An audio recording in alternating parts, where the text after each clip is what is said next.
Quiero que me acompañe, por favor, al Evangelio de Mateo, a San Mateo, en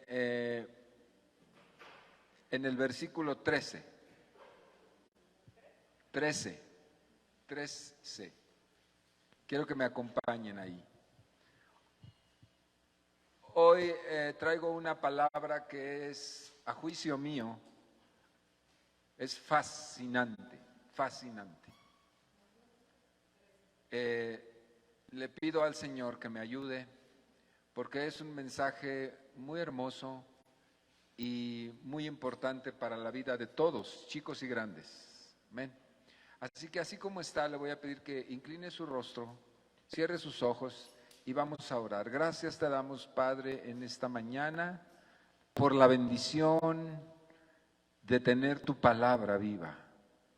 Gracias por la bendición de tener este precioso libro que es la evidencia física de que has hablado, es tu palabra escrita y que cambia vidas, Padre Santo, que transforma realidades, que hace de las personas gente nueva, diferente. Gracias, Dios, ayúdame, Señor, te lo pido, Espíritu Santo, a llevar tu palabra, Señor, a hablar tu palabra como tú quieres y haz la obra en cada uno de nosotros. En el nombre de Jesús. Amén. Muy bien. Vamos a leer el versículo 13 y hasta el 20, por favor. Del capítulo, no les dije, el capítulo 16, perdónenme. A ver, rectifico. Quise decir capítulo 13 y dije versículo, quise decir capítulo 16 y dije capítulo 13, porque el versículo es el 13, me equivoqué en eso. Es el capítulo 16, versículo 13, así es, correcto. ¿Está bien? Ahora sí, muy bien. Voy a leer desde aquí, si cambia alguna palabrita por la versión, no se preocupe. El mensaje es el mismo. Hasta el versículo 20 vamos a leer. Dice, y viniendo Jesús a la región de Cesarea de Filipo, preguntó a sus discípulos diciendo, ¿quién dicen los hombres que es el Hijo del Hombre? Y ellos dijeron, unos Juan el Bautista, y otros Elías, y otros Jeremías, o alguno de los profetas. Él les dice, ¿y vosotros? ¿Quién decís que soy? Y respondiendo Simón Pedro dijo, tú eres el Cristo, el Hijo del Dios viviente. Entonces respondiendo Jesús le dijo, bienaventurado eres, Simón, hijo de Jonás, porque no te lo reveló carne ni sangre, mas mi Padre que está en los cielos. Mas yo también te digo que tú eres Pedro, y sobre esta roca edificaré mi iglesia, y las puertas del infierno no prevalecerán contra ella. A ti daré las llaves del reino de los cielos, y todo lo que atares en la tierra será atado en los cielos, y todo lo que desatares en la tierra será desatado en los cielos. Entonces él mandó a sus discípulos que a nadie dijesen que él era Jesús el Cristo. Amén. He titulado esta reflexión de la palabra, esta predicación, la he titulado Dios nos ha empoderado. Dios nos ha empoderado. ¿Usted ha escuchado esa palabra, empoderamiento? Hoy está de moda, ¿no? Hoy todo el mundo se siente empoderado, ¿no? Y a las mujeres empoderadas, dice Fernanda Familiar, ¿no? Que se la rifan, ¿no? Por México, como dice en su programa, rifadas. Y es toda una filosofía, ¿no? Novoerista. El empoderamiento, son corrientes filosóficas muy actuales acerca de que cualquiera puede estar empoderado para triunfar en la vida. Sí lo ha escuchado, ¿no? ¿Le gusta esa filosofía? ¿No le gusta? ¿Por qué? Pues son palabras de ánimo. Es mejor eso a seguir pensando que somos miserables, que no la hacemos, que somos chafas, ¿no? A mí en lo particular sí me gusta. Sí me gusta porque le da ánimo a la gente y la hace pensar distinto. Nosotros los mexicanos, como ya sabemos, tenemos un pasado muy quebrantado ideológicamente, con muchos complejos, ¿sí o no? Porque somos hijos de una cultura violada, ¿no? Somos hijos de la violada, como dice Octavio Paz en su libro Premio Nobel de Literatura, ¿verdad? En donde dice que nuestra cultura fue violada por los europeos. Y entonces nos ofendemos con eso, ¿sí o no? Con eso ¿Por qué nos enojamos? Pues nos enojamos quizá porque en el fondo del fondo de nuestra identidad somos una cultura ultrajada. Y el que no es de Cristo, pues eso lo trae hasta los huesos.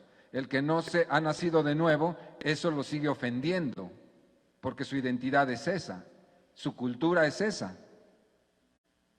El que es de Cristo ya no pertenece a esa cultura. El que ha nacido de Dios ya tiene otra cultura y otra mentalidad. ¿Me voy entendiendo? Me voy dando a entender, perdón. Sí, pero en general la gente que nos rodea de nuestra sociedad mestiza latinoamericana tiene grandes complejos, grandes problemas de identidad, muchas heridas no resueltas en el interior de su intelectualidad, de su identidad, de su persona. Por eso vivimos tan acomplejados. Por eso a mí, en lo particular, cuando alguien habla de empoderarse, de ser mejor persona, de levantarse, de no pensar mediocremente, sino todo lo contrario, pensar que somos los mejores, que dejamos de ser la cultura del ya merito, ¿verdad? Y que vamos a ganar algún día muy lejano el Mundial de Fútbol, porque somos la cultura del casi, pero no se puede. Entre más erradiquemos esa forma de pensar, seremos una mejor sociedad. Sí me gusta. Claro que tiene sus asegúnes esta filosofía del empoderamiento, porque en realidad, en el fondo del fondo, es humanismo. Es humanismo, es una filosofía humanista. ¿Y qué tiene que ser humanista? Bueno, hoy el gran problema, el gran enemigo de la fe y de la iglesia cristiana es justamente el humanismo, que es una corriente no nueva, es muy antigua, pero que hoy ha recobrado fuerzas. Y más que nunca hoy, en los círculos sociales más altos y que son los que determinan cómo ha de pensar el resto de las masas en el mundo, pues es lo que rige, eso es lo que marca la pauta. Es decir, mucho de la manera en que usted piensa y mucho de la manera en la que yo pienso, y sobre todo los jóvenes, muchas de las formas en que piensan los jóvenes, no es de ellos, está predeterminada. Alguien determinó que ellos piensen de esta manera y que muchos de nosotros pensemos así. Alguien dijo, tú tienes que ser liberal, tú tienes que ser liberado o liberada. Tú dices, sí, yo tengo que ser. Y defiende uno a capa y espada hasta la muerte de esa forma, sin darse cuenta de que ni siquiera fue una idea propia. Alguien te la sembró y se muere uno por esas ideas.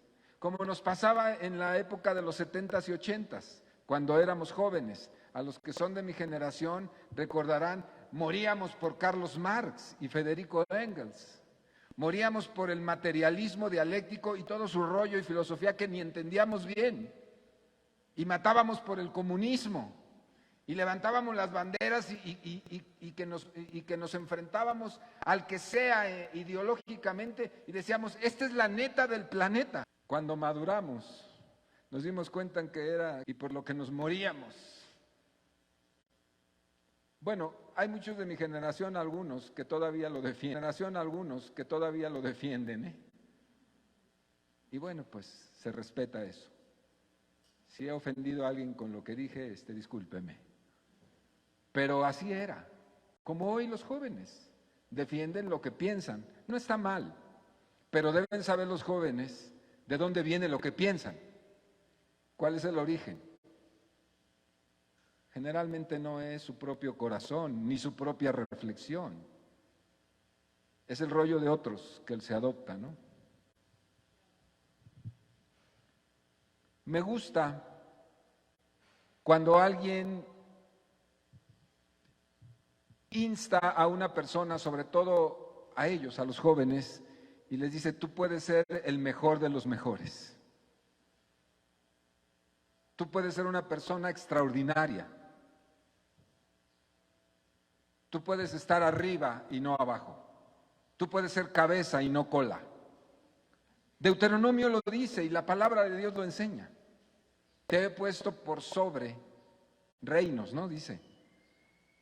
Y me gusta mucho eso, que una persona crea que puede ser mejor y lo mejor de lo mejor.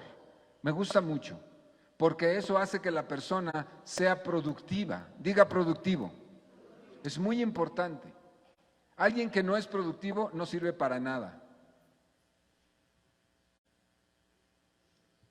Hay gente que tiene mucho conocimiento, mucho rollo, mucha filosofía, pero no sirve para nada. Yo conozco a 2 que 3 así. Pura rollo, ¿no? Perdón lo que voy a decir, se oye bien feo, pero dice, de lengua me como un taco. Pura lengua, puro hablar, pero nada, o sea, no se ve nada. No produce nada, no hace nada, no cambia nada, no transforma nada, nada de nada. ¿Conoces a gente así? Es muy triste ver personas así. Apantallan, ¿no? Pero nomás nada. Qué importante es tener una forma de pensar y de creer, ¿verdad? Que produzca en nosotros ser mejores personas. ¿Le parece o no le parece? Qué importante es que la manera en que tú piensas y la manera en que yo pienso dé como resultado acciones concretas, acciones, hechos, no palabras, hechos, que vayan transformando el ambiente, el medio, el lugar en donde yo vivo. ¿Sí me estoy explicando? Es como el muchacho aquel que enamora a una muchacha y le dice, no, mi vida, no, mira, usted cásese conmigo, mi reina, ¿no? ¿Se acuerdan de Héctor Suárez? ¿Cómo hablaba? Me da mucha risa ese personaje. Decía, aquí está su Juan Camaney con línea torera. Le decía, por teléfono le hablaba a una muchacha y la choreaba, como decía él, le aventaba un rollazo y aquella se derretía por este cuate que era un vago. De la Lagunilla, el Tirantes. Eso es puro rollo. Cuando usted conozca a una persona así, aléjese rápidamente y cuéntelo a quien más confianza le tenga.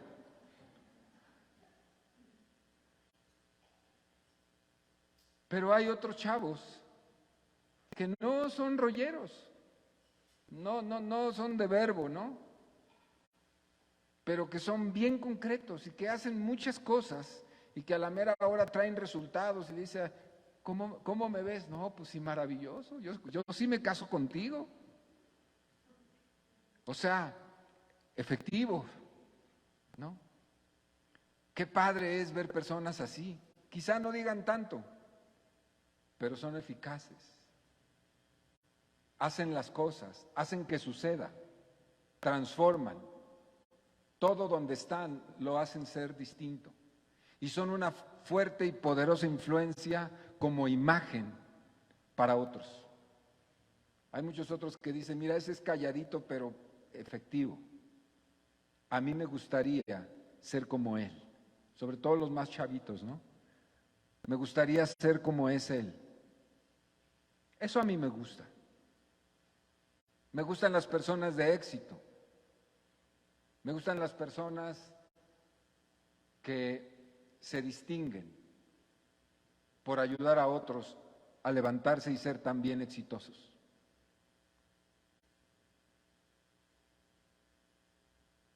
¿Por qué estoy hablando de eso?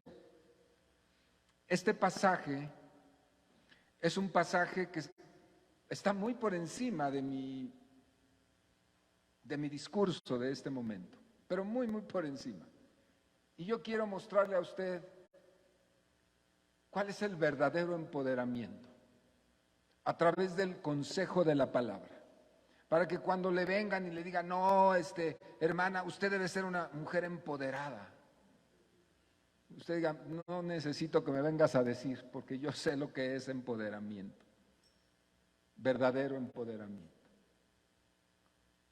Vamos a leer, dice, que Jesús vino de la región a la región de Cesarea de Filipo, dice ahí el texto, que son las fronteras ya de lo que era Israel o la tierra de Israel.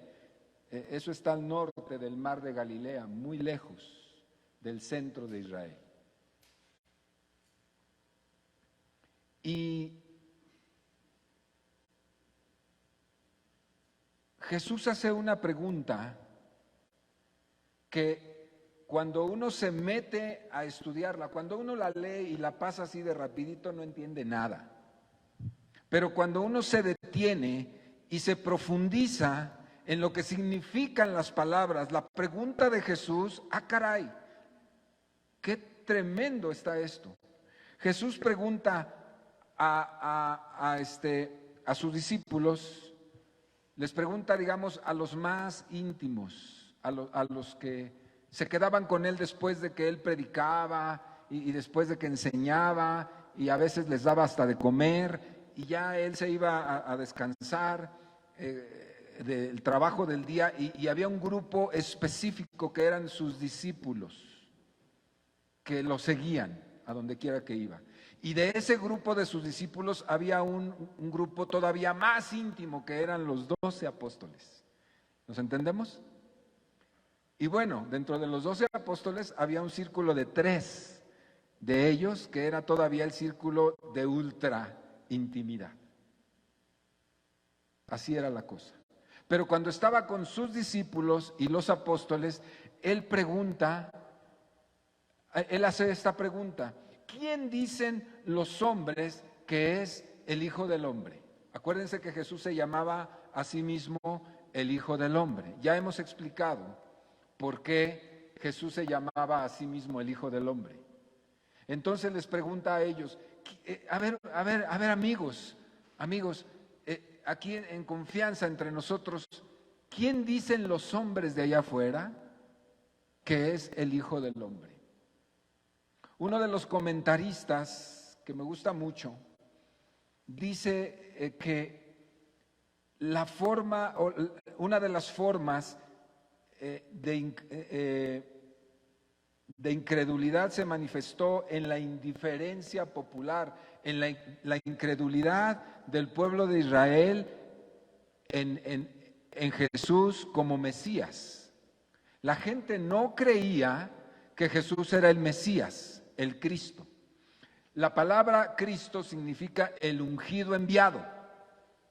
Entonces, Jesús pone un termómetro al momento, ¿verdad?, que está viviendo, pone un termómetro para saber, para medir, ¿verdad? Quiere calibrar, quiere quiere darse cuenta de cómo anda la cosa después de que ha trabajado muchos días haciendo milagros, predicando en las aldeas, en toda la tierra de Judea. Él hace una pregunta como para medir cuál ha sido el impacto del ministerio.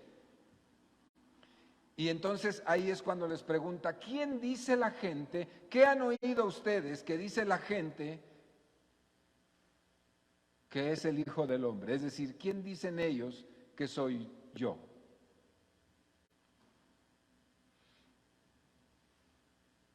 La respuesta a esto era muy importante.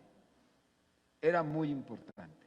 La gente se había acercado a Cristo para que la sanara, se había acercado a Cristo para que la ayudara.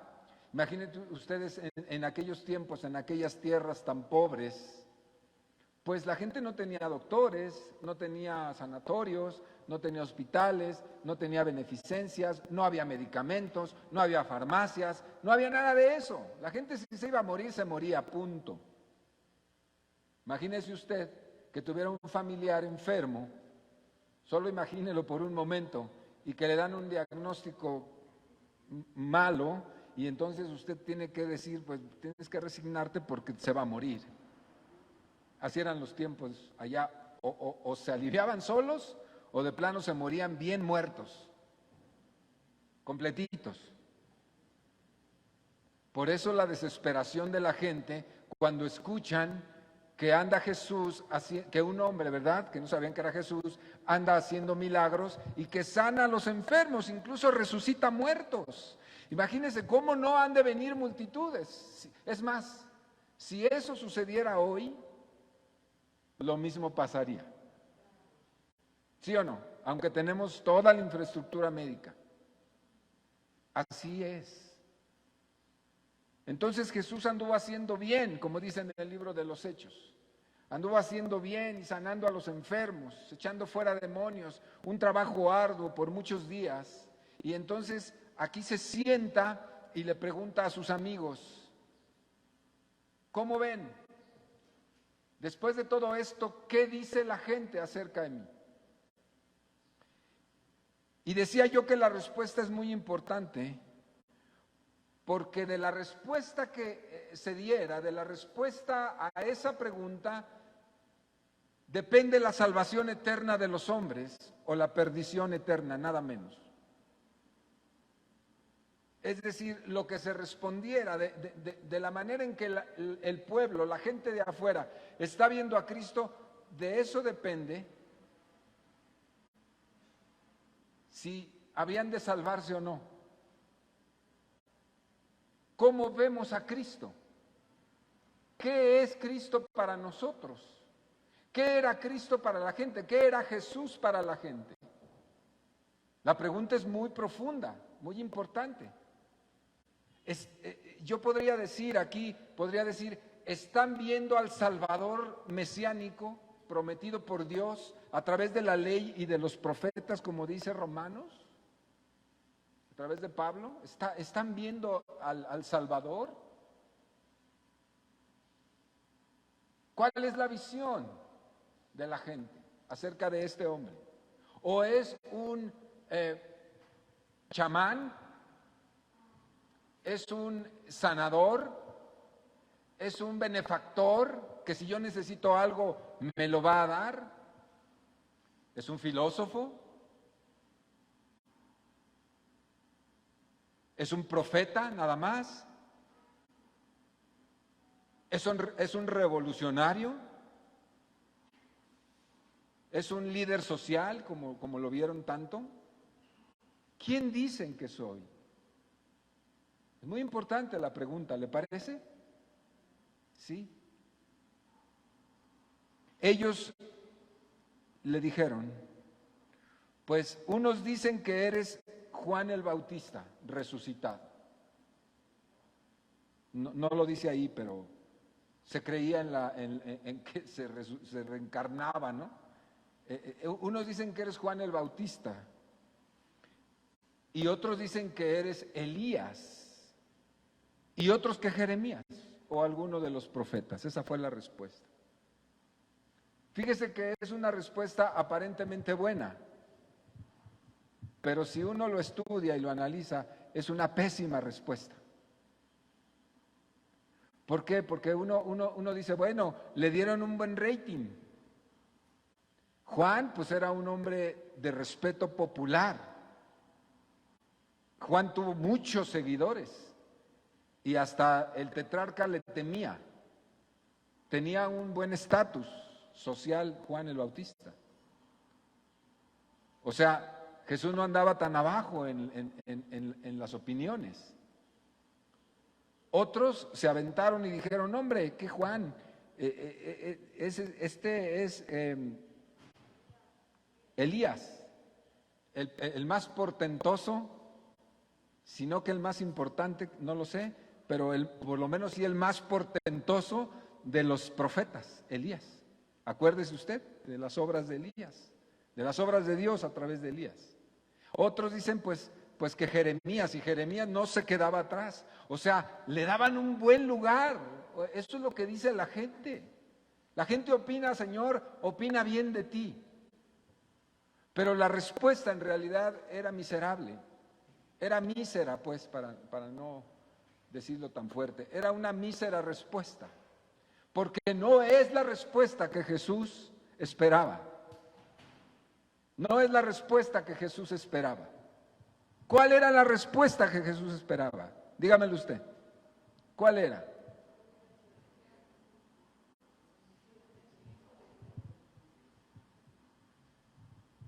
Tú eres el Salvador, el Hijo de Dios. O sea, algo más elevado, algo más certero, algo más correcto. La respuesta de tú eres Juan, tú eres Elías o tú eres Jeremías era muy pobre, muy baja, muy baja, muy baja. Entonces,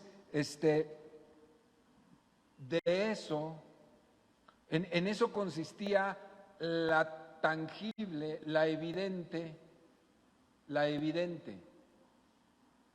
incredulidad de la gente. Era un enorme problema. La gente creía sin creer. La fe de la gente era incrédula. Válgase el contrasentido de lo que estoy diciendo. Parece una aberración lo que estoy diciendo, pero la gente no creía en su fe. No creía en Jesús. Los mismos israelitas no creían. Dice, a lo suyo vino, dice el apóstol, a lo suyo vino y los suyos no lo recibieron. ¿Por qué? Porque no creyeron. Había ceguedad en el pueblo, porque había evidencias del poder de Dios. Le preguntaron muchas veces a Jesús, ¿qué evidencia nos das de que tú eres lo que dices ser? Y uno se queda pasmado porque se lo preguntaron después de la alimentación de los 5,000 que viene en los 4 evangelios, que está constatado en la Biblia, en los 4 evangelios que narran el milagro portentoso de la alimentación de 5,000 y quizá 10,000 o más personas que eran. Y todavía le preguntan, cuando él habla y dice, yo soy el pan que descendió del cielo, y todavía le preguntan, ¿y qué evidencia nos das de que tú eres lo que estás diciendo, de que vienes del cielo? Hombre, ¿con quién estoy hablando? Ustedes me han seguido todo el tiempo y han visto los milagros. Acabo de alimentar a más de 10,000, no sé cuántos realmente eran, porque dice que eran 5,000 varones. Les dimos de comer y sobró. Y están viendo la gloria misma de Dios manifestada entre vosotros.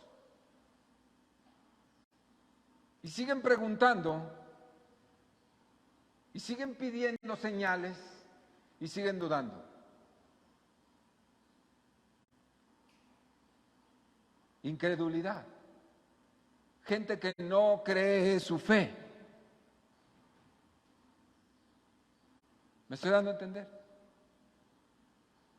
Ese no es un problema antiguo solamente, es un problema súper actual.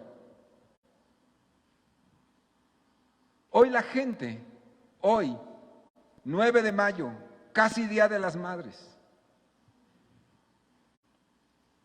Día Nacional,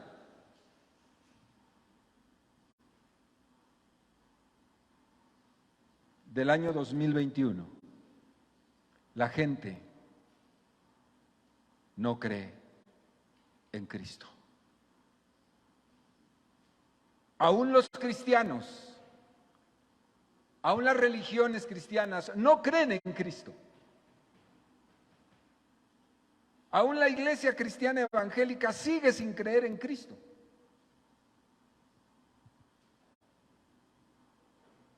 Y evidencias van y evidencias vienen de la gloria de Dios. Y dicen que sí creen, pero en el fondo no creen.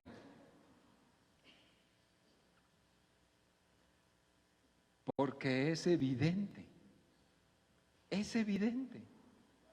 Cristo no es lo que en las personas lo que Dios quería que fuera.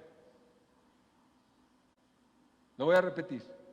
Cristo no está haciendo, ya no digas a los de afuera, en la vida de los creyentes de la iglesia, Cristo no está haciendo lo que Cristo mismo esperaba que fuera.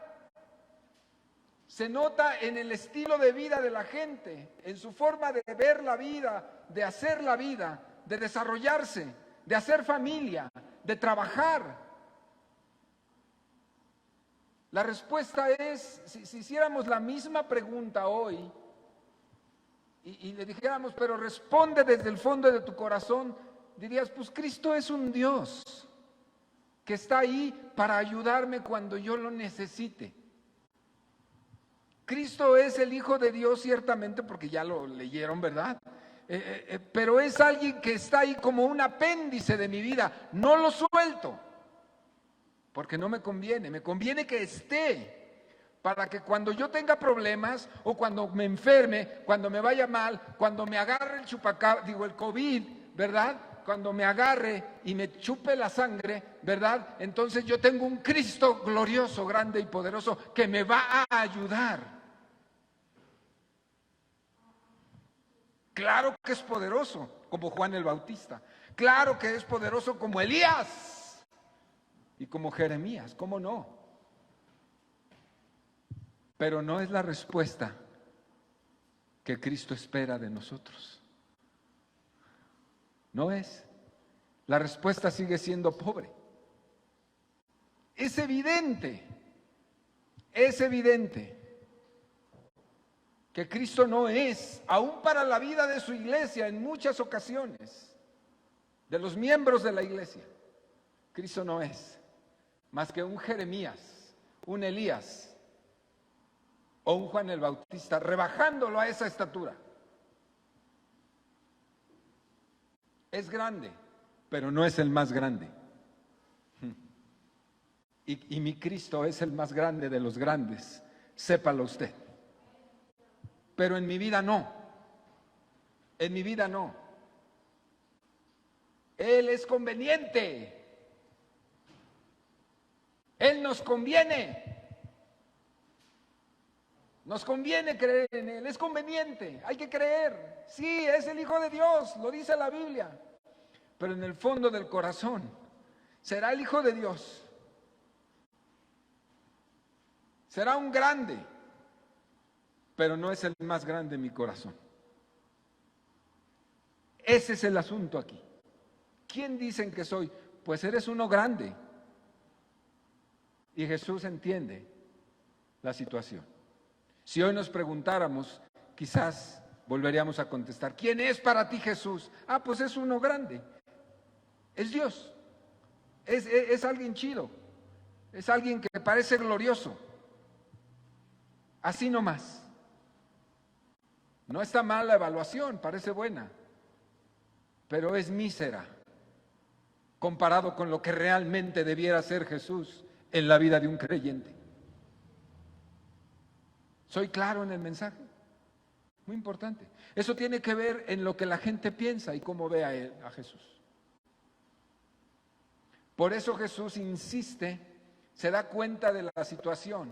Aún entre los creyentes pasaba eso. Y dice, va más profundo. La frivolidad de aquella respuesta lleva a Jesús más profundamente a preguntar. Ah, eso es lo que dicen aquellos, sí. ¿Y ustedes qué opinan? ¿Quién dicen ustedes que soy yo? Le dice a los suyos. Y hay un pequeño silencio ahí, ¿verdad?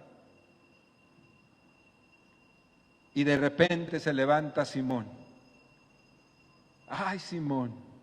A veces lo criticamos tanto, ¿verdad? Bueno, quizá quizá usted no, pero yo a veces lo critico, pero Simón tuvo las experiencias, ninguno como él, de las experiencias que tuvo tan maravillosas con Jesús.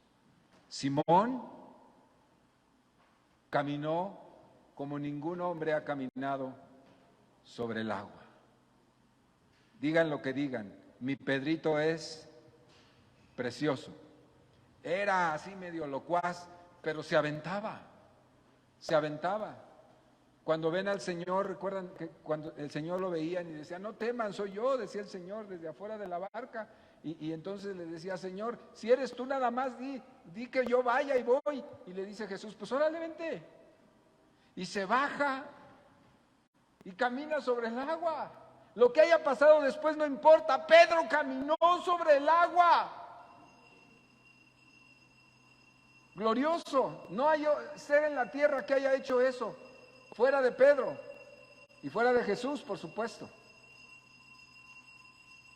Simón, experiencias gloriosas, él vio en la transfiguración a Elías, lo vio a Moisés, entre otros. Muchas experiencias podríamos hablar de Pedro, siempre lo criticamos mal, pero fue un hombre poderoso, glorioso. En medio de la debilidad, qué bueno que fue débil, porque nos ayuda a saber que en medio de la debilidad nuestra podemos ser gloriosos también. Aleluya. Y entonces en este momento, Pedro, ese Simón, porque así se llamaba realmente, Simón, hijo de Jonás, ¿no? Su padre era Jonás. Simón ben Jonás. Dice... ya es para que termine, ¿no, verdad? ¿Ganó o perdió el Canelo? ¿Ganó? No la vi, mi papá me habló para ver la pelea y no la vi. Bueno, estoy esperando que pase un poco el ruido de aquí de la campana. Entonces, hermanos amados, viene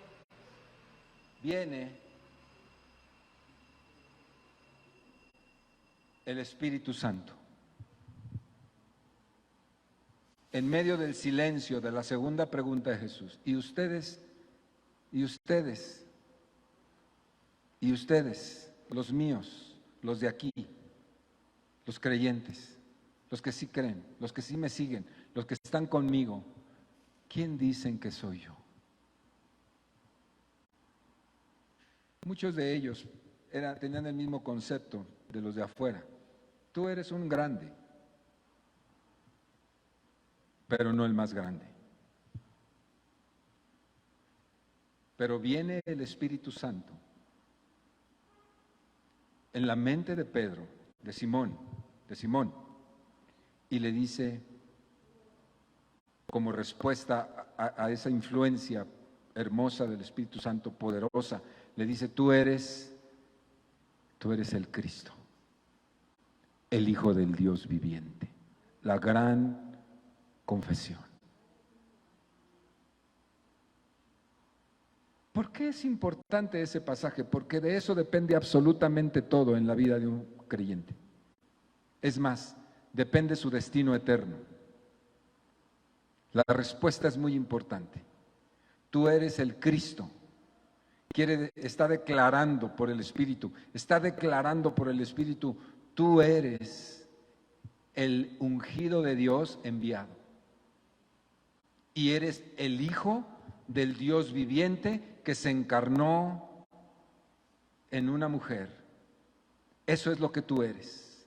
La declaración de Pedro tiene dos elementos muy fundamentales, o más bien tienen el fundamento.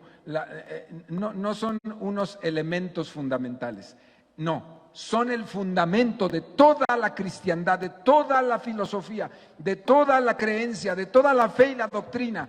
Las palabras de Pedro son fundamento. El que cree con todo su corazón, el que sabe que es una certeza en su mente y en su corazón que Cristo es el Mesías ungido, el Mesías es el enviado para salvarnos, es el Salvador del mundo, el que cree con todo su corazón, tiene fundamento en su vida, tiene el único fundamento que hay, no hay otro.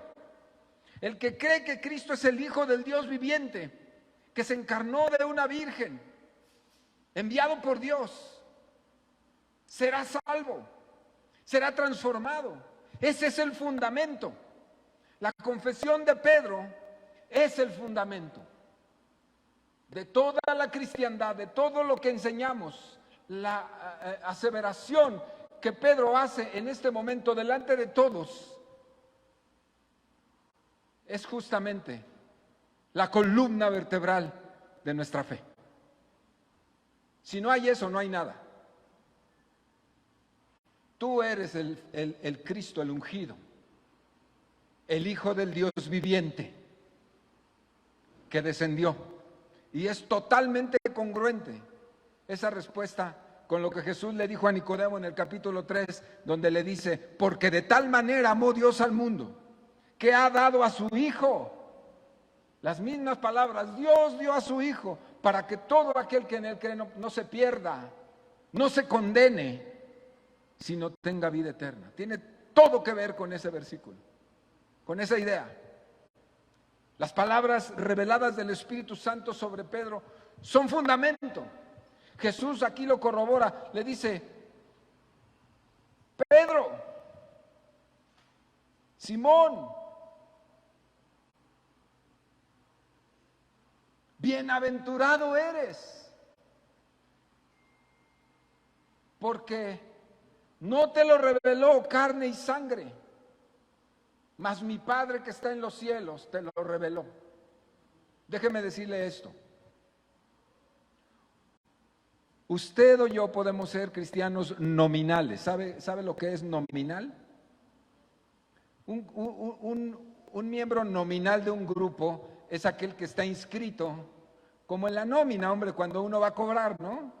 Decía un médico amigo mío, cuando peleábamos con el sindicato de ahí en el Seguro Social, decía, eso me decían a mí, me decían, eso que usted está diciendo no está escrito, por tanto no lo hacemos, porque no nos toca. Yo era el director del hospital, entonces yo les decía, pues tienen que hacer muchas cosas, no nos toca porque no está escrito. Ya sabe usted los sindicatos, ¿no? Y decía un compañero que era muy, muy agudo, decía, ¿y cómo se iban a cobrar? Eso tampoco está escrito. ¿Cómo si se forman el día de la quincena? Eso tampoco está escrito.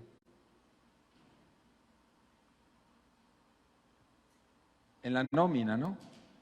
Todos en la nómina, en el listado de miembros, en el listado de empleados, todos somos nominales, porque estamos aquí y somos parte de este grupo.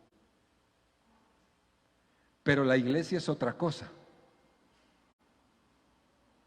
Es fuerte lo que estoy diciendo. La iglesia solo son aquellos que han tenido la revelación de que Cristo es el Hijo del Dios viviente y que eso afecta su vida y que eso transforma su vida, que Cristo no es uno de los buenazos, pues hay muchos, sino que Cristo lo es todo. La revelación implica eso, que Cristo lo es todo en mi vida y que todo lo que Él es me importa y que Él es el Señor de mi vida, Él es el Señor de señores, Él es el Rey de los reyes y que Él gobierna sobre todo lo que existe y que Él gobierna principalmente sobre mi vida. Esa implicación tiene la revelación de Pedro. Se la dio Dios. Le dijo, eso no fue un rollo que te echaron. Dicen, fíjense, no te lo reveló carne y sangre. No es un rollo que te dieron en la tele o los cuates o tus amigos a través de los cuales te mueves. Estaba yo diciéndolo hace rato, ¿no? Sí. Casi la mayoría de nosotros en nuestra cultura, lo repito, nos movemos, hablamos, somos, pensamos, razonamos y actuamos porque alguien nos ha influido. Televisa o donde andemos, lo que veamos, de lo que nos alimentamos, la música, la letra de la música, la filosofía de Hollywood, Netflix. De donde usted se alimente, usted es eso. Y le hacen pensar como ellos quieren que usted piense. Y da resultado. Jesús le está diciendo, lo que acabas de decir, no proviene de ninguna organización como esas. No viene de ningún hombre, no lo escuchaste de ninguna persona. No viene de tu artista favorito, no viene de tu actriz favorita, no viene de tus filósofos favoritos, no viene de la corriente del sistema de valores que determina a los seres humanos. No viene de ahí lo que tú estás diciendo, sino mi Padre que está en los cielos te lo reveló. Esto es muy importante lo que yo estoy diciendo. Porque yo quiero, la siguiente aseveración es una pregunta, perdón. ¿Qué te determina a ti? ¿Qué voz oyes? ¿Quién define tu personalidad? ¿Qué o quién define tu personalidad? ¿Eres como eres? ¿Hablas como hablas? ¿Actúas como actúas? ¿Decides como decides? ¿Quién determina lo que tú eres y que pienses como piensas? Y yo veo a veces hasta chavillas de 14, 15 años que matan por su cantante favorito, ¿no? Matan. Kalimba o Kaluma o ¿cómo se llama? Maluma o ¿cómo se llama? ¿Cómo se llama? Esos cuates, ¿no? O por su banda.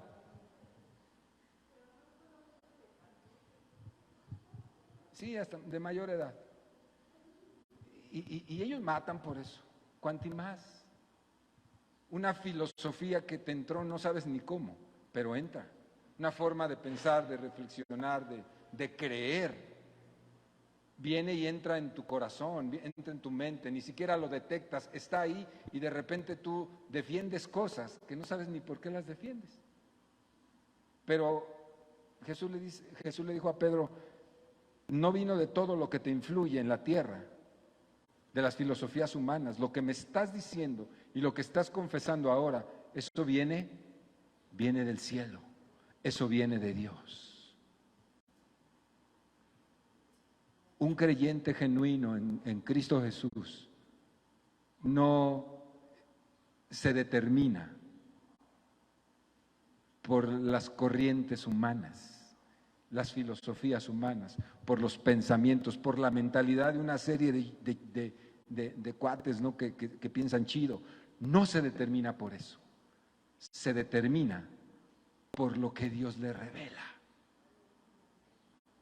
Cada cristiano que es un cristiano como Dios quería a los cristianos, se determina y forma su carácter, sus acciones y hace una cultura propia, ¿sí? Por lo que Dios le revela, por lo que encuentra en la palabra de Dios. Claro que se va a convertir en una persona rara, una persona extraña. ¿Por qué? Porque no haces lo que todos los que somos chidos hacemos. Todos los que somos la neta hacemos. El que es de Dios se determina por lo que Dios dice. Tú eres el Cristo. Digan lo que digan. Los demás dicen que tú eres nice, pero yo no creo eso. Yo lo que creo es que tú eres el Supremo, el Mesías, el Hijo del Dios viviente. Eso es lo que acabo de ver. Ni lo sabía. Ni lo sabía. Cuando yo llegué aquí, ni lo sabía, dice Pedro. Pero Jesús le dice, no te acongojes, no te preocupes. Eso no viene de ti ni de los hombres. Eso te vino de Dios. Y si hubiera seguido el Señor ahí, le hubiera dicho, y te vas a morir por esa verdad. Porque así fue. Me estoy explicando. Pero entonces, una vez entendido el asunto y entendido de dónde vino la revelación que vino de Dios, entonces lo empodera. Lo empodera. Sígame, mire, esto es empoderamiento, no, esto es empoderamiento. Dice, respondiendo Jesús le dijo, bienaventurado eres Simón, hijo de Jonás, porque no te lo reveló carne y sangre, ningún ingenio humano te lo reveló, mas mi Padre que está en los cielos te lo reveló. Con conocimiento de revelación de Dios. Y luego le dice, versículo 18, mas yo también te digo que tú eres Pedro. Es la primera vez que Jesús le dice a Simón, Pedro. Porque no se llamaba Pedro. Pedro fue un apodo que Jesús le puso en este momento a Pedro. Él se llamaba Simón. Y Jesús en este momento le dice, mas yo te digo que tú eres Pedro. ¿Qué significa esa palabra? El Señor cambió su nombre a Pedro, que significa fragmento de roca. Es decir, un pedacito de roca. Pedro, la palabra que usó, Cefas, es un fragmento de roca, es una roca pequeña. Eso es lo que está diciendo. Dice, tú eres Pedro, piedra pequeña, roca pequeña. Dice, y sobre esta roca, ahora no usa la palabra piedra pequeña, sino ahora sí usa la palabra roca, la palabra de una masa grande, de una piedra grande. ¿Sí? Dice, tú eres piedra pequeña, pero sobre esta roca, que es una masa inmovible, que es Jesús mismo, Jesús está hablando de sí mismo, de la roca, no de la piedra pequeña. Pedro representa la iglesia, Jesús representa la gran masa de roca. Dice, tú eres Pedro, piedra pequeña. Dice, pero sobre esta roca, hablando de él mismo, dice, edificaré mi iglesia. Y las puertas del Hades, que es el infierno, no prevalecerán contra ella. Todo aquel que tiene la revelación de Jesucristo como Hijo de Dios viviente, se convierte en una piedra que edifica la iglesia.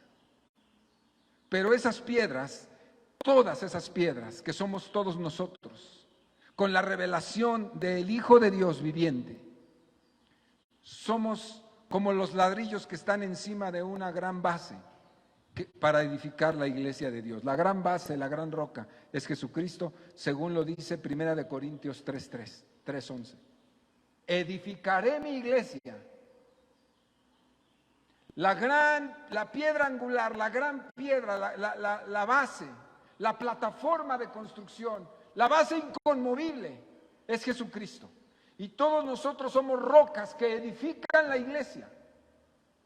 No le estaba diciendo a Pedro que él era el fundamento. Pedro no es el fundamento.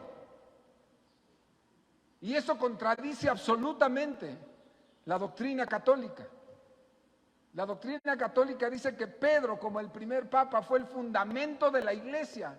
Eso no está diciendo, lo basan en este pasaje, pero eso no lo dice la Biblia. Pedro, ni Pablo, ni ninguno otro podía ser el fundamento de la iglesia. Entonces, ¿Cristo dónde quedaría? Cristo es el fundamento de la iglesia, es nuestro fundamento, es el fundamento de nuestras propias vidas. No puede ser. Y la revelación de que Cristo es el Hijo del Dios viviente, el Cristo, es fundamento. Es lo que debe creer un cristiano hasta la muerte.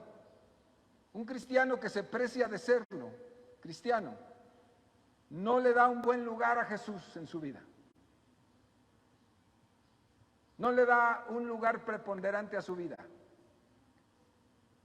Le da el lugar más alto de toda su vida. No un lugar ahí, acomodado entre mis prioridades, nunca. Él es la prioridad absoluta. Él es la prioridad absoluta de alguien que realmente se precia de ser cristiano. Porque es la revelación que Dios nos da. ¿Me estoy explicando? Y Jesús le dice, aquí en el empoderamiento, dice, yo también te digo, Pedro, que serás roca de la iglesia. Serás roca de la iglesia. Y estarás montado y edificado sobre mí. Dice que serás piedra, dice, y estarás edificado sobre mí, que soy la roca de fundamento. Y entonces juntos, ustedes, las rocas pequeñas, fundadas en mí juntos, iremos a destruir el poder de la muerte. Dice, entonces, dice, y las puertas de la muerte, dice, del Hades, que es el infierno. La palabra Hades, infierno, significan lo mismo. Dice, las puertas de la muerte no prevalecerán contra nosotros, está diciendo. Yo como base fundamental y ustedes montados sobre mí, construidos sobre mí, abriremos las puertas del infierno, las puertas de la muerte. ¿Qué significa esto? Significa, sencillo, que cuando tú tienes a Cristo, que cuando has comprendido que Él es el Hijo del Dios viviente, que cuando esa es una realidad que Dios te reveló, tú eres una roca útil, montada sobre el fundamento que es Cristo, que es la gran roca. Y este binomio que eres tú con Cristo, cuando tú vas con la gente que está muerta en vida y tú le hablas, derribas sus puertas y la traes a vida, derribas la muerte que impera en los que no tienen a Dios. Eso es lo que significa. No prevalecerán las puertas, no podrán permanecer cuando tú empujas y yo empujo por detrás de ti. Así que, iglesia, sábelo, entérate. Cada vez que tú vas y le compartes a alguien de la palabra de Dios y le hablas de Cristo, estás empujando las puertas, estás empujando los portales, esos gigantes que tiene la muerte. Pero cuando en Cristo Jesús rompemos los portales y entramos a esa vida, traemos vida de Dios a todo aquel que tú le hables. Y no pueden resistirse, dice, porque mayor es el que está en nosotros que el que está en el mundo, cegándolos, matándolos y haciéndolos ignorantes. Jesús está diciendo, la iglesia es poderosa si está fundamentada sobre esta verdad, y la verdad soy yo. Eso es lo que está, fíjense, qué mensaje tan maravilloso, ¿no le parece? Yo quiero preguntarle, ¿qué es Jesús para usted, mi hermano? Jóvenes, ¿qué es Jesús para ti? ¿Es alguien importante? ¿Es alguien sobresaliente?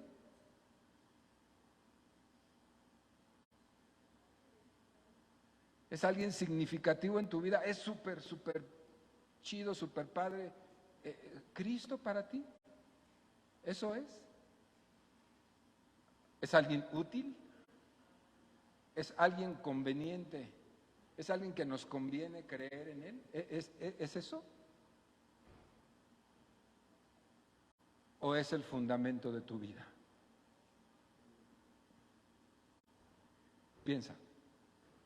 Él es el fundamento de tu vida, porque eso es lo que Él espera de ti.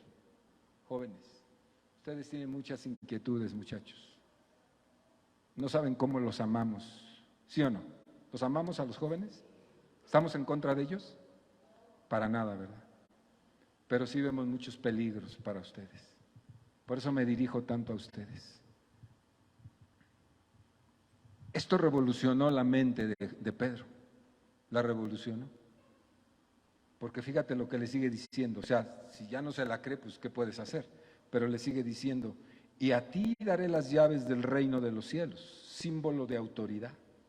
Cuando le dice, te voy a dar las llaves del reino, te está diciendo, te voy a dar autoridad. Para que el reino de los cielos sea vivido entre ti y entre los que te rodean.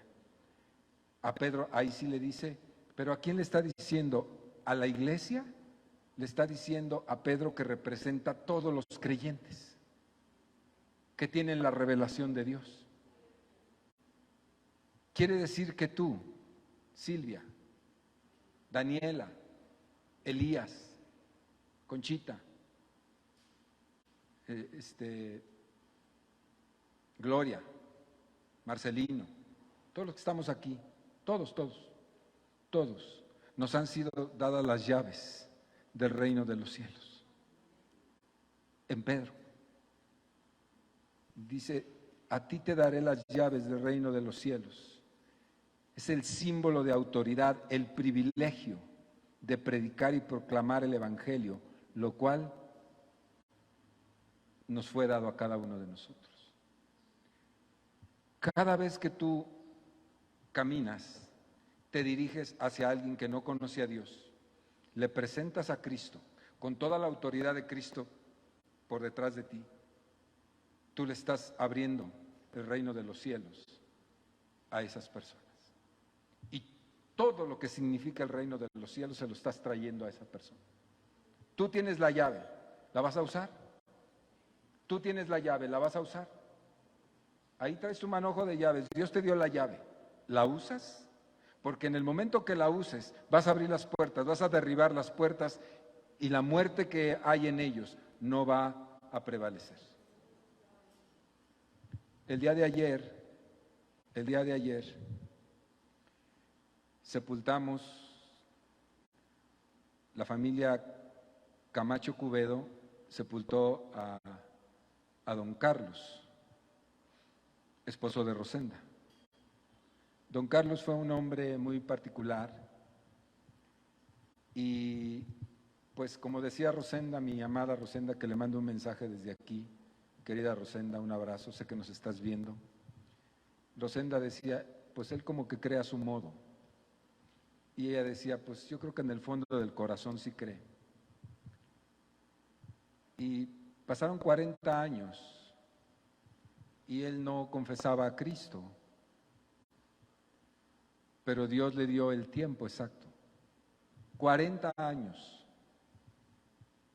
Dios le dio el tiempo exacto y terminó confesando a Cristo. Y ahora está con su Señor. Eso es vencer la muerte. En el mensaje que yo di ayer en el sepelio, les decía, Él lo logró. A pesar de lo difícil que le fue, Él lo logró. Lo logró. El testimonio de la familia que es iglesia, escuche esto, la familia que es iglesia, que son creyentes en Cristo y lo son, finalmente las puertas de la muerte para este hombre no prevalecieron. Se salvó, se fue con el Señor, porque lo dice su palabra. Me estoy explicando. No se preocupen. El Señor viene poderoso. Tú habla la palabra, habla la palabra. Estás empoderado, es decir, el poder de Cristo está en tu vida porque Él está detrás de ti. Él es la base, Él es el poder, no tú. Tú solamente vas como la punta de la lanza, pero realmente la fuerza la lleva el Señor Jesús. Y cada vez que tú golpes una de esas puertas, la muerte tiene que ceder, no prevalecerá. Tal vez no sea inmediato en ese momento, como sucedió en este caso de nuestra querida familia Camacho. Pero de que cae, cae. En el nombre de Jesucristo. Así que cada uno de nosotros, amados hermanos, ha sido empoderado por Jesucristo como rocas, piedras vivas, dice el apóstol, piedras vivas que están construidas sobre la piedra angular que es Cristo Jesús, nuestro amado Salvador, lo cual explica en Colosenses 1:18, piedras vivas que están sobre el fundamento que es Cristo. Estos son iglesia, los que viven de esa manera, los que creen de esa manera. No importa si viene una corriente nueva, no importa si viene otra, a lo mejor el humanismo va a pasar, seguramente va a pasar de moda, va a pasar como pasó la filosofía del materialismo dialéctico, como pasó el rollo del socialismo utópico, como pasó el comunismo, así de esa misma manera, que eran realidades tan tangibles y que ahora ya nadie se acuerda de eso. Así va a pasar igual el humanismo, pero vendrán otras formas de filosofía. Pero si permanecemos en la roca que es Cristo, mire, esta roca, esta palabra, tiene miles de años y esta no pasa. El cielo y la tierra pasarán, pero mi palabra no pasará. Ha sobrevivido a todo, a los ataques, a los incrédulos, a los gnósticos, a los nicolaitas, a los materialistas, a todos los ha sobrevivido, todos se han muerto y sus filosofías. Federico Nietzsche, el más ateo de los ateos, murió diciendo: he vencido a Dios, y levantó el puño y se murió. Y la palabra de Dios se sigue predicando y la gente se sigue salvando con el mensaje de la cruz de Cristo. Póngase de pie y denle un aplauso al Señor Jesús. Aleluya. Lo merece, claro que sí. Aleluya. Aleluya. Lo último, muy importante, dice: todo lo que atares en la tierra será desatado en los cielos, y todo lo que desatares en la tierra será desatado en el cielo. Ates o desates, tendrá una repercusión en el cielo. Aquí habla de autoridad, de empoderamiento, como dijimos. Silvia, el Señor te dice: si tú desatas los demonios que están a tu alrededor o que tú te encuentras, en el cielo será una verdad, una realidad, y el poder del cielo te respaldará. Eso es lo que está diciendo. Lo que tú te propongas, que tiene que ver con esto, con lo espiritual, cuando tú pronuncias, cuando tú proclamas, cuando tú declaras, no declaraciones de tener cosas, no, por favor, eso es rollo materialista. Estamos hablando de las cosas verdaderas, de las cosas espirituales, de la batalla cósmica que hay con demonios incluso. Cuando tú declaras que la libertad de una persona está en juego y que tú declaras que es libre por la sangre de Cristo y que es perdonada, cuando tú declaras que es libre de la opresión, cuando tú declaras que es libre de las fuerzas mundanas y demoníacas que vienen, cuando tú declaras eso, esa declaración es atar o es desatar. Y el cielo mismo mueve todas las estructuras que tenga que mover para respaldar la palabra que has dado. Cuando hay un atado, cuando hay un encadenado, cuando hay alguien que está sufriendo por los poderes del maligno, tú como hijo de Dios no tienes que ser el pastor, no tienes que ser un maestro, no tienes que ser alguien en particular nombrado. Tú eres un hijo de Dios, aunque no tengas ningún cargo. Si tú tienes el Espíritu de Dios, Cristo es tu Señor y has nacido de nuevo, tú te presentas ante una persona y declaras su libertad de acuerdo a la palabra en el nombre de Jesús. Estás empoderada. Jóvenes están empoderados. ¿Cuántos de ustedes no han visto en su escuela chavos que andan súper mal, que están en drogas, que están metidos en alcohol, que están metidos en pornografía, que están metidos en brujería, que están metidos en tantas cosas como ahora, en filosofías bien rolleras, que el otro día me impresioné de una manera terrible? Vi un video donde unos chamacos blasfemaban contra el Espíritu Santo, así tal cual.